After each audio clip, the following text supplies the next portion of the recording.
当你看完这本书，你可以告诉自己说，如果我对我人生的欲望跟我的希望，它代表什么颜色？它挑上这个元素其实很好，可以揣测任何东西丢进成为风的那个元素，所以你可以从人生去体验到各种你想要的模式，从具象的人到缥缈的面子、跟尊严、跟感情、跟情绪。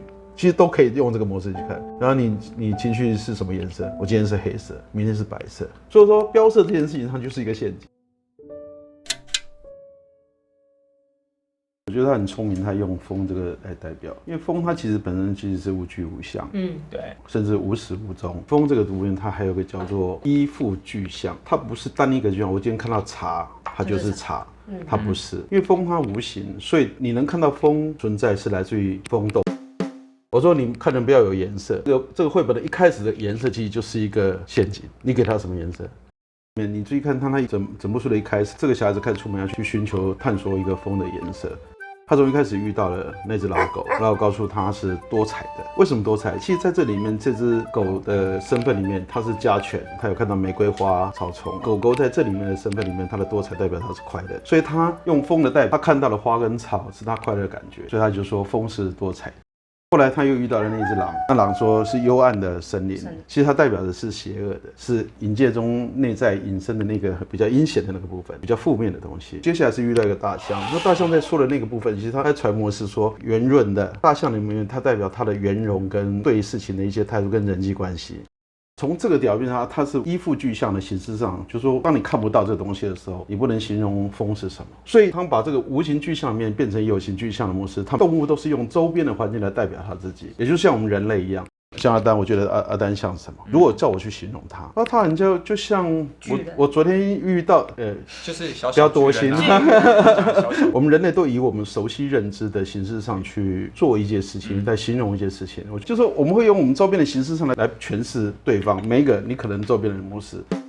可是到万物的时候，接下来他遇到了一些万物所形成的状态。好，接下来这些的模式里面全部都跟时空有关，跟时间有关。所以他说山里面，他告诉他说这些它像天空的蓝。那你知道为什么？因为光，因为一座山里面云在走，天空在走，它代表都是风，可是它更影射出来是光，其实代表你施与舍之间的问题。我跟人之间互动，我愿意给，我愿意不给。而且这里面山在这个角色里面，因为受到光跟云行为风在动的模式里面，山是会变色。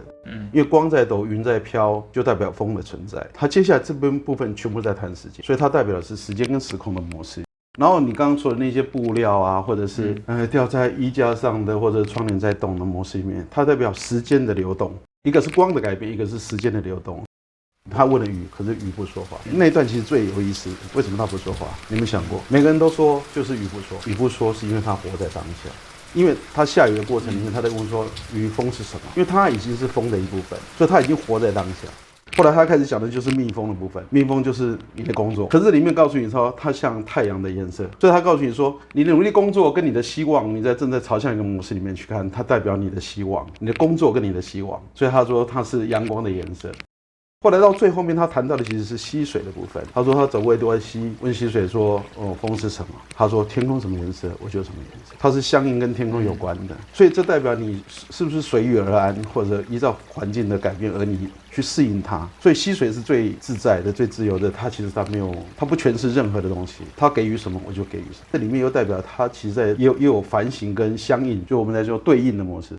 然后到最后面，他又开始出现一个是，他遇到树在树底下，他说是甜的颜色，其实那就是真正的就是欲望，你对欲望跟你的渴望的部分的嗅觉，他用甜的味道，甜的颜色，于是他就吃那个苹果。那吃了那个苹果，他说苹果风是什么？是红色的。可他吃完了之后，它不红，它只剩下个刺。你不觉得我们在我们追求人生欲望跟希望的过程里面，当你达到了那个模式里面，可事实上，当你成为有钱人，他也不再是有钱人的感觉，跟你想象中的不大一样。它里面有暗喻的这个形式。事实上在表现是，当你拥有了这个甜果，可是那个甜果你是不是真的如你最初的那个红色的感觉，那么那样香，还不如在树底下闻闻那个苹果树的香味还来得实际一点。于是他吃完之后，认知跟想法跟他最初的苹果的认知，我觉得是差距很大的。那最后面他开始看到了，就是又遇到了鸟。他跟鸟说：“风什么？”鸟没理他，他飞走了。因为鸟的飞行需要靠风，他另外一个当下者，可是他的当下者是什么？是解脱，是自由。雨没有自由，但是鸟它有自由，所以他也没回答他，他暂时就飞了，也一句话都没回就走了。可是我们回向来看哦，风在这里面的角色是什么？颜色角色是什么？风代表什么？比方说，你认为你的尊严很重要，尊严很像风，因为它摸不到，感觉得到，是有是无，无始无终，而赋予具象，因为它赋予在你身上，它有尊严，它很像你的尊严或者面子的东西，它很抽象。其实风很像这个东西，或者你对道德观念，或者对人生的准则、人生的目标，它都是虚有，但是它必须要去追求的。颜色是一个很可怕的东西，颜色里面代表是预设立场，还有一个是主观，甚至代表了所有的揣测、认知，还有表面的部分。在这里面，不管动物跟万象里面，它都用这样来比喻。我今天赋予你的颜色，我赋予它的颜色，其实我都在揣摩跟我主观跟认知上的一种态度。我已经预设了这件事。我说你看人不要有颜色，对事情的歧视，或者是对事情的公平性的漠视。这个绘本的一开始的颜色其实就是一个陷阱。你给它什么颜色？我今天告诉你，君长，你觉得要担是什么颜色？你从标色这件事情上，其实你就是一个机器就已经做了一个很歧视的动作。所以他去询问的每一个人，其实这些颜色都代表另外一种主观跟预设立场跟揣摩，其实都不是，其实根本就没有颜色。这本书根本都一点的颜色都没有。他想重新去找到一个对无相无形的东西，给它标记一个色彩。那从这个条件上，你在追求你的人生欲望、跟你的尊严、跟你的面子、跟你所在意的任何东西，而无具无相的前提之下，你怎么看待它？对你来讲，它可能是一颗苹果，对我来讲可能是一座山，对它可能是一条溪流，所以他用这个表示来去揣摩了一个对人生的一个态度。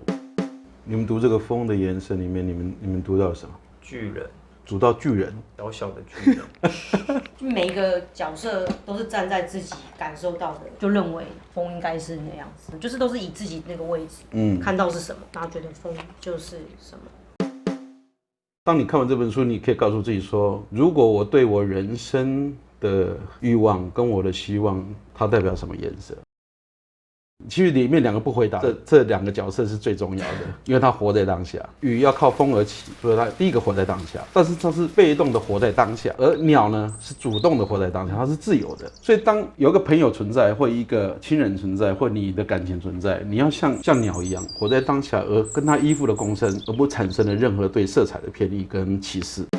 我对每个人标色，其实就是一个歧视啊。也就是说，我不够了解你的时候，我现在已经预设立场，你不应该给他颜色，你不应该给任何一个人贴上颜色的标签。我不知道风它对我有多重要。如果它是个面子，它是我的尊严，我也没有告诉你我尊严有多重要。我的重要跟你的重要可能也不一样，于是我就沉默了。那鸟也一样，你告诉我风是什么，它一直存在，我的面子也一直存在，我的尊严也一直存在。可是你要问我尊严是什么，我好像很难形容告诉你我尊严是什么，或者我的快乐是什么。我只能告诉你我很快乐，而我很自在。那我没办法告诉你我的自在是不是就你的自在。就绘本而言，所以下次看可能会比较轻松去看这件事情。就道路而言，去分析这个模式里面，我觉得看到了一些事实上是真的还不错的想法了。这本书其实在讲的其实是很像道家的无啊，空虚无这三个字的概念。风是一个很空洞的东西，我们不但在追求一个我们根本都没办法很具象的东西，可是我们却不断的强调我要拥有它。而且旁边人告诉你说，成功或许是代表金钱的富裕者，可是金钱，当你拥有金钱，吃到这个苹果之后，你是不是真的就成为富裕者？其实未必，这就是那颗苹果真正的含义。所以他才告诉你说，在万物之间有什么东西，不管是动物也好，环境也好，条件也好，它所赋予给你的东西，你反而是活在当下以外，怎么跟它共生共存，其实还比较重要，而不要多于主观跟预设立场去批判或认知，或者很主观的去认定它是什么。其实他也在教你怎么去对事情你看不到的东西，不应该贴上标签去认知它。觉得今天有人称赞你很厉害，所以你就觉得自己很厉害。我们的肯定需要依附在别人身上的口中来形容我的存在的价值。其实很像风的概念，对，可是你却没办法认知说，你内在存在像风一样的那个尊严，或者我的自信，需要别人来认证。风它有依附存在才能具象的东西，难道你不知道自己很棒吗？我还要让你来告诉我风很棒吗？其实有点像类似这样的状态，一种哲学在里面。它挑上这个元素其实很好，可以揣测任何东西丢进成为风的那个元素，所以你可以从人生里去体验到各种你想要的模式，从具象的人到缥缈的面子、跟尊严、跟感情。跟情绪其实都可以用这个模式去看。然后你情绪是什么颜色？我今天是黑色，明天是白色。应该说无色就是彩色。从道学上来看，无就是有，就是当你所认知它是无的时候，没有颜色的世界的时候，其实你任何颜色都可以接受。他这本书里面还有另外一个含义存在，是说我们人生不要过的让别人在帮你下任何东西的定义。颜色这东西是有揣测的，或预设立场跟主观的。阿丹讲你，我就认为你是什么样的人。当有100人告诉我说阿丹是好人、是坏人、是善良的人、是怎么样的人，于是我真的不知道他是什么人，因为有100人告诉我各种定义都不一样。于是我不如我自己去看他是什么人，我去认识他。在人生里面有很多东西，其实不断的在受到别人的牵引、跟批判、跟导读，而形成你的答案。这个答案其实是一个很危险的东西，它跟事实是很差距甚大的。但是你的视野的宽度跟深度其实是不够的，因为终究是别人形容给你的。人生不需要这样子。所以常常说，当有人很在意说别人在我桌面说的哪些话，那你就是用他对你的颜色来为难你自己了。